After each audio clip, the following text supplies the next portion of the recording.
Pak ditë para protestës kombëtare të 10 shkurtit, kryetari i Partisë Demokratike Sali Berisha paralajmëroi qytetarët se PD-ja është e gatshme të zbatojë të gjitha format e mosbindjes civile për të rritur presionin ndaj qeverisë. Partia Demokratike ka në plan dhe në projekt të gjitha format e mosbindjes civile dhe është në zbatim në tyre. Natyrisht Partia Demokratike kërkon nga qytetarët, fton qytetarë të bëjnë gjithçka për fitoren e kësaj betejë.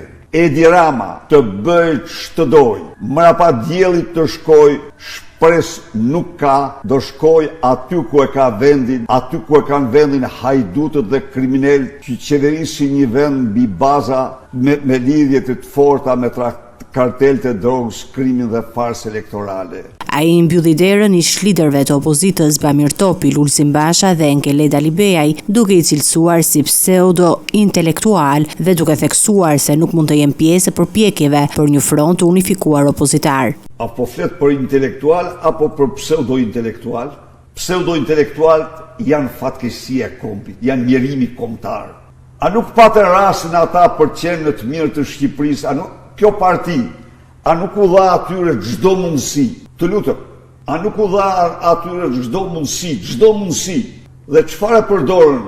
Mirësitë e Bamir Topi ishin pronat e tij, të Lulzim Bash pasurimi i tij dhe shkatrimi. Ai tjetër se ja vjen fare për atë tjetër shkoi pyet ata që u dojtoi fushatën se çfarë thonë.